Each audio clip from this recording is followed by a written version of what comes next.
This is one of the first things I tried to cut with the new CNC spindle. It's a piece of aluminum 10 by 10 inches, 3/8 thick, using a fly cutter. And as you can see the lines where the overlap cutting was very evident in both directions, the Y and the X axis. And if you look real close, you can actually feel an offset there. So that tells me that the spindle is not perpendicular to the axis of travel in either direction. You can feel it with your fingernail. So I'm going to try to tram the spindle. What that means is trying to get it perpendicular to the axis of travel. Same way you do a milling machine. So I'll get set up to do that and be right back.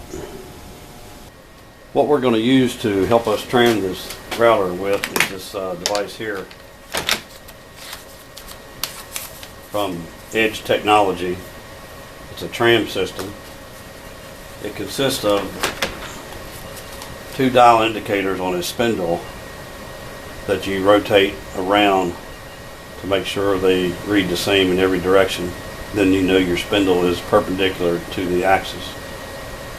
So we'll get this put in the spindle and get everything set up.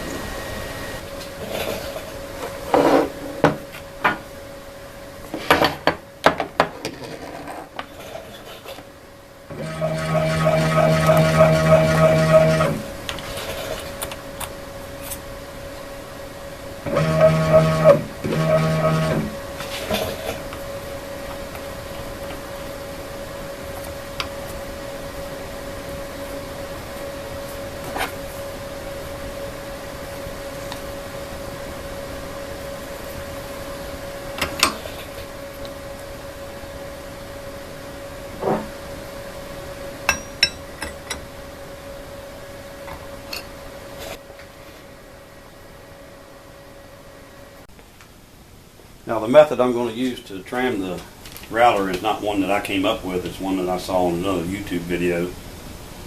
And I'll try to find it and link it in the description below.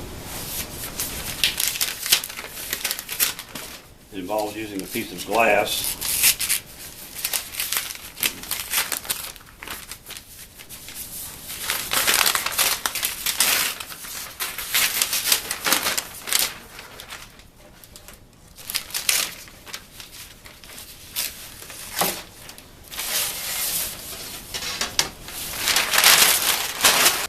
Now the glass is just to provide a smooth surface for the dial indicators to rotate on and set on.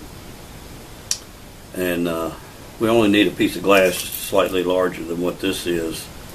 So I'm going to cut this piece down. That's about a little over 5 inches tip to tip. So I think I'll make this about 7 inches square. So I'll cut this piece of glass and be right back. Okay, I got the glass cut. I didn't cut it very straight, but at least I didn't cut myself. So I think we'll use this area right here because this is where the vacuum fixture always sits. So we'll just use this area to try to get things level. So I'm just going to make a rough mark around this piece of glass because I'm going to have to lift it up and put shims under it as we go through this process.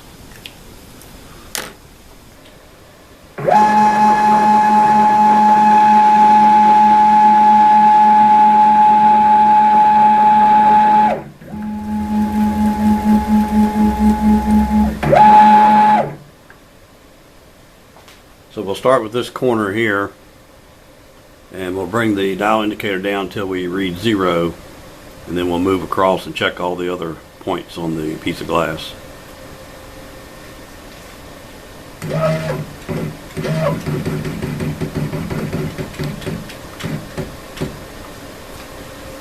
That's reading just a hair over 0, so we'll go with that.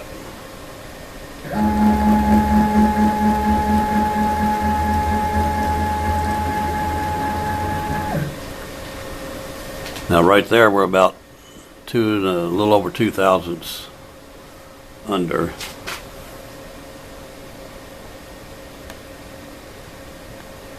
So that means that we're high. So that needs to go down. So that being a low spot, we'll make that 0 and raise the other side.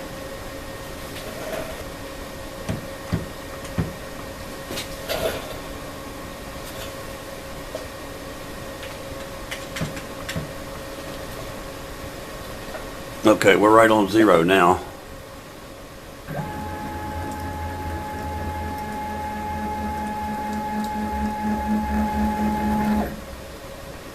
About 3/1000ths.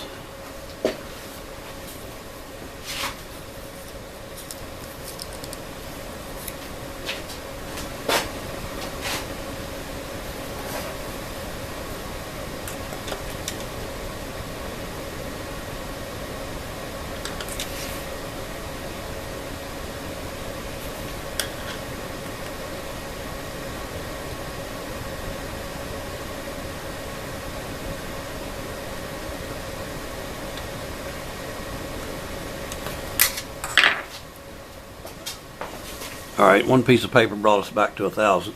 Let's go back and check the other side again.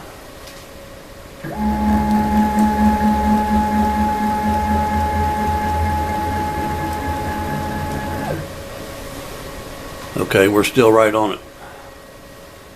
So now we'll bring it forward and check these other two corners.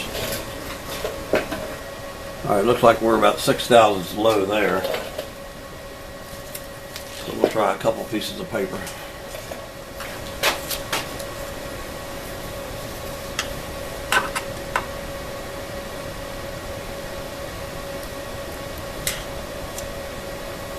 Okay, right on it.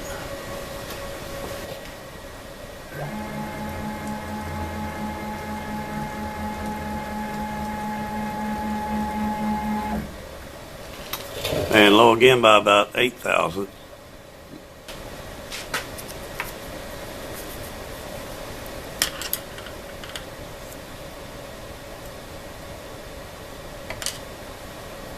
Three pieces of paper. That looks pretty good.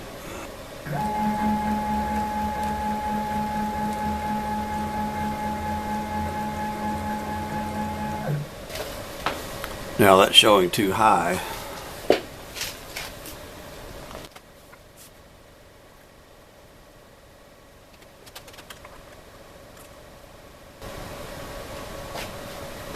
Okay, back on 0.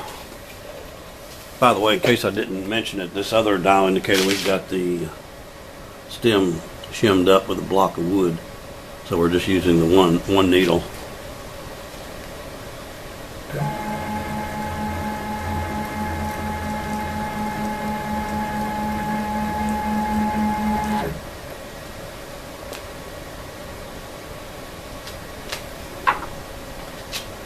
Looks like we're low again.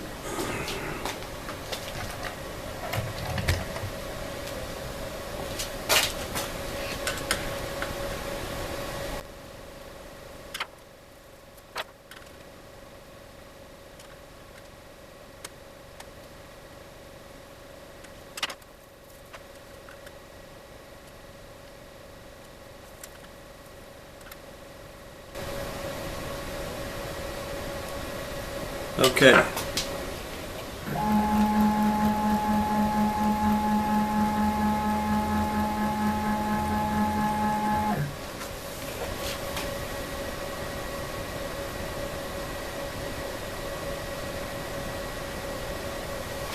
This is very tedious. Well, finally got it shimmed pretty level, about as level as I can get it. It's probably within about 3/10 of a thousandth. I concentrated mainly on the 4 points where the points of the dial indicators will be touching when we go to check it for perpendicularness. But before we do that, we need to calibrate the two dial indicators with each other so that they'll both be reading the same. It comes with this little magnet here that you put under the bottom of the dial indicator post or needle, and lower it down.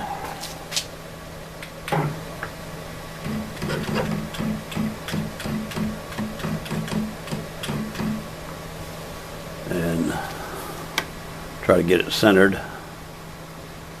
And then we'll bring that down to 0.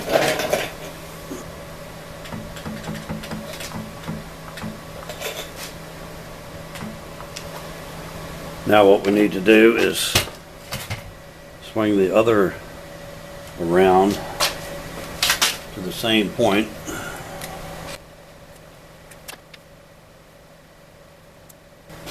I'll take this block out first. Alright, well, looks like we're about 9 thousandths off. Now what I have to do is rotate the dial on this one until it reads 0.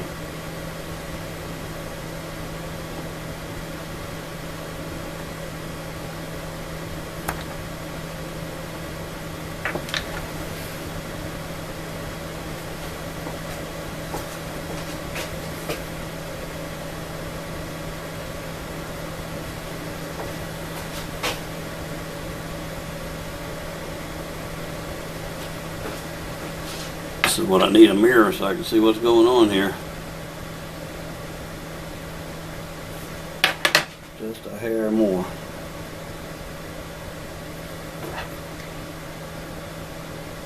Alright, that looks like it's right on it to me.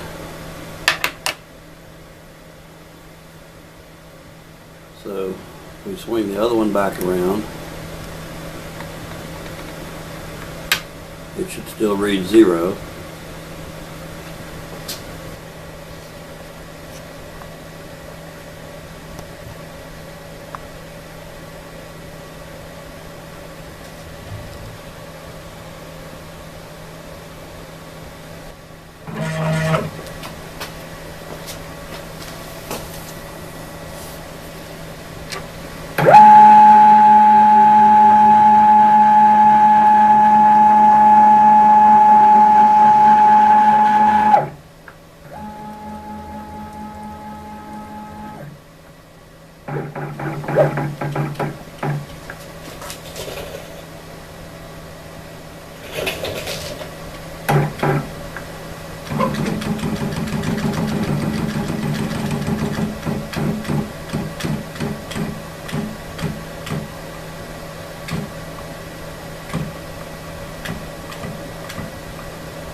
Now what this tells me is that we're reading 0 here, so we should be reading 0 here, but we're not. We're reading about 85 thousandths, so that's 15 thousandths out.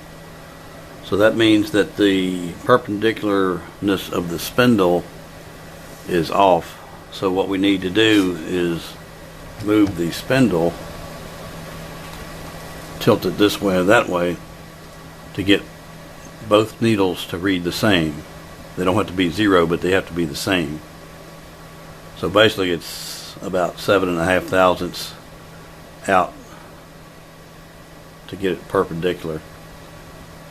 Now what I've done is on the side of the spindle holder here, I made a bracket on each side that's screwed to the aluminum plate here, and I put 2 screws in a tapped hole there. So the theory is to loosen these bolts on each side just slightly and adjust these screws in or out to tilt the spindle one way or the other. So let me get some Allen wrenches to loosen these bolts, and I'll be right back. Okay, I got these bolts loosened up a little bit on each side. It wanted to drop a little bit because of the weight of the thing, but I've got the adjustment screws on each side. As you can see, the dial indicator, we're close to 40 on both dial indicators. I just moved it a little bit before I came back.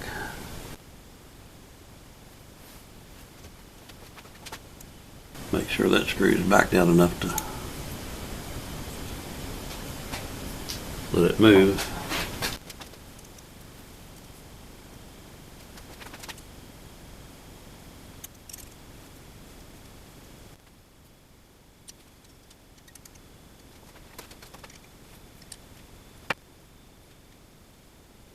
41 thousandths here and 42 here.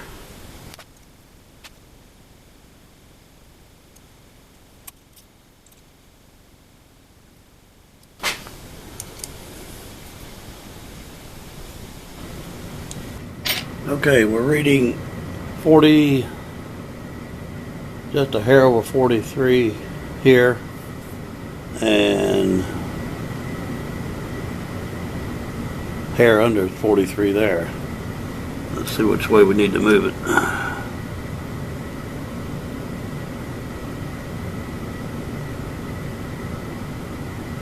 Alright, that looks good right there. Make sure these are snug, just barely touching the bracket, spindle bracket.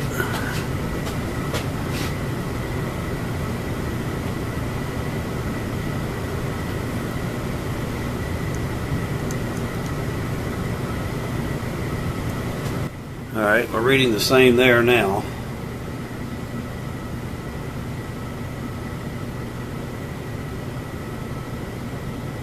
Now we need to tighten the bolts up on this and see if that changes anything.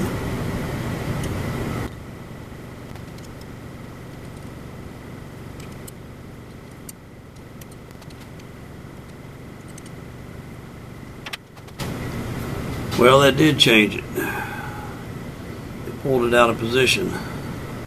Okay, I kept juggling around and got it to within probably a half a thousandth from one side to the other.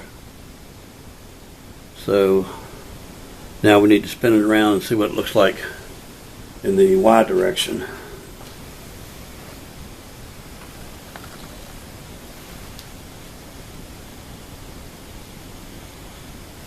Alright, looks like on the left we're reading 49 thousandths.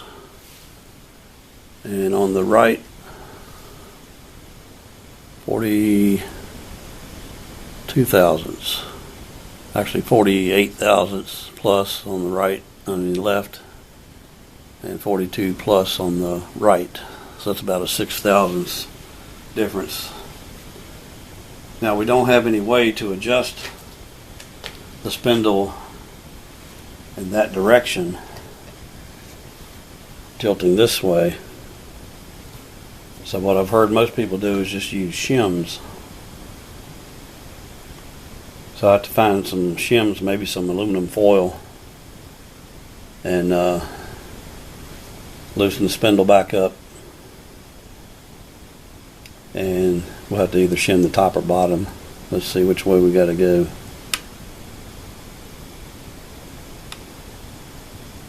We have to shim it.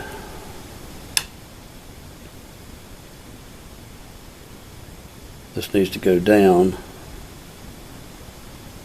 so we need to shim the top out, which will actually make it easier to get to. So I'll be right back. I'm in the process of putting a piece of aluminum foil behind the spindle bracket. I tried one thickness and it looked okay till I tightened the bolts up good, and it threw it out a little bit, so I got a double thickness here now, so we'll try that and snug the bolts back up and see what that looks like.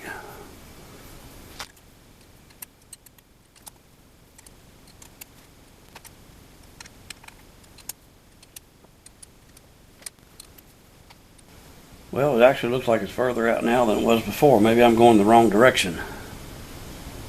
Well, I've been working on this thing for pretty much a good part of the day, having a heck of a time with it. I ended up taking the plastic shroud off of here that's part of the dust shoe, just so I could get up in there to put some shims in. My light quit working anyway. So what I ended up using was some feeler gauges, and what I ended up, I tried all kinds of different combinations, and what ended up working was 1.9 0.0016 and a 0.018. So 18 thousandths plus 1.6 thousandths. So basically 19.6 thousandths.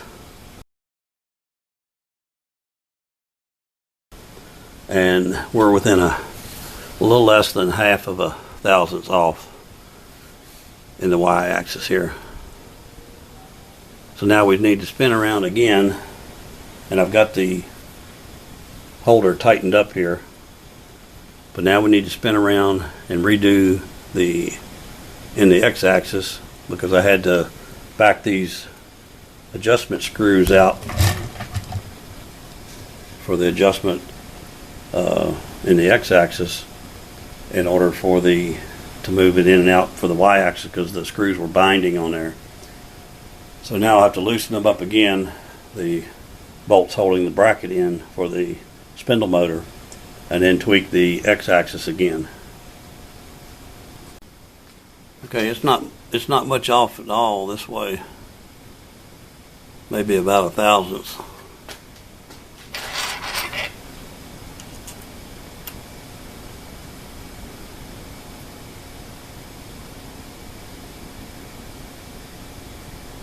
Alright, right there looks good. Get these other screws just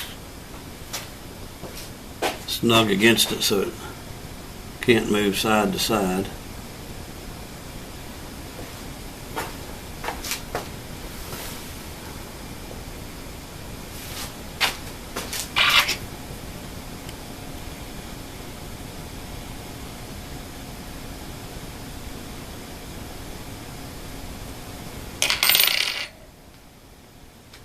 Now if we can get the bracket tightened back up without it moving again, we might have something.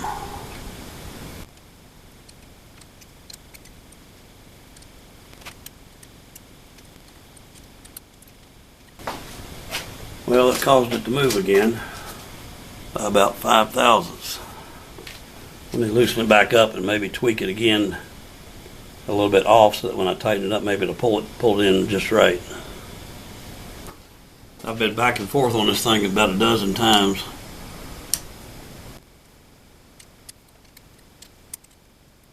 That looks pretty good right there. Tighten these up and see what happens.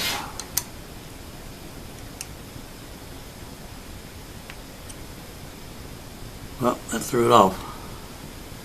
Daggone it.